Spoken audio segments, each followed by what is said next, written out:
Let's switch gears and talk about some of the stuff you've done outside of wrestling. I know you've done a lot of charity work or volunteered in your community over the years. What kinds of things can you talk about with me as far as charity work is concerned that you've done?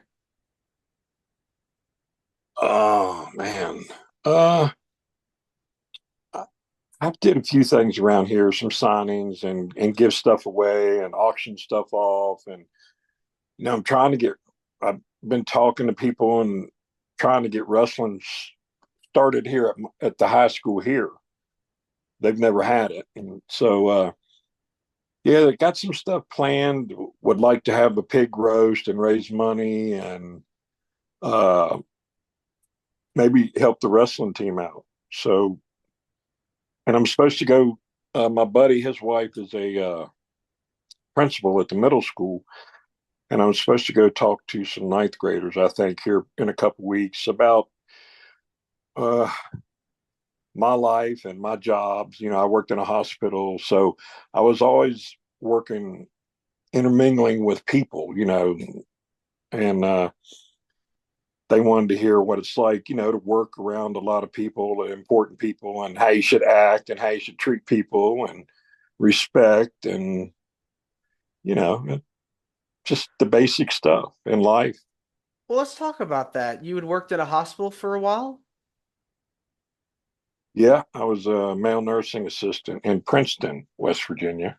Hmm. And yeah, I've seen about everything in the hospital. Helped do a couple of ops in the ER. I bid on a job and worked on the psych floor for almost 3 years.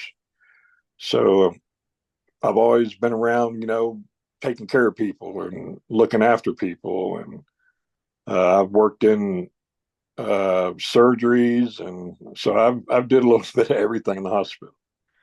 It's hard, when you see people that are going through, a rough time in their life and they're just they're not doing so well, they're sick, Yeah, they feel ill, and to be able to help make their day, I mean, that's got to feel good inside. It has to be heartwarming. yeah.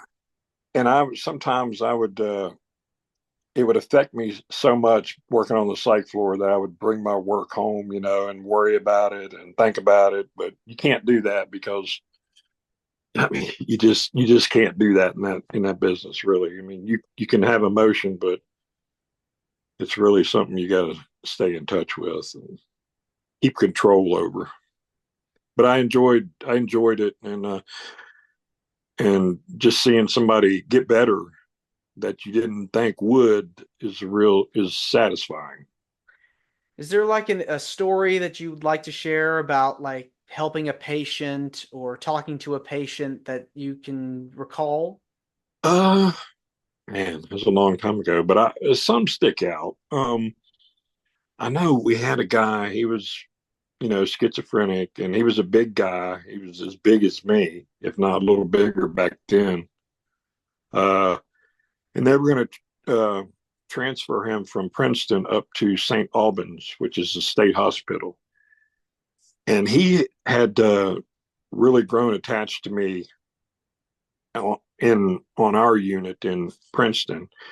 So they had me ride with him like 3 hours to St. Albans because it was weird. It was like I was the only one he would settle down for. He would listen to me, and I don't know why. I mean, I was no professional. I was a mental health worker, aide is what we were called. But yeah, so that always stood out that the hospital trusted me to go along on an ambulance, ride 3 hours, and try to keep this guy, under control. And but we made it, and he did good. And there's a couple moments there going up Interstate 77 towards Charleston that we thought we were going to have a little bit of trouble, but yeah, talked him down, and just being there with him.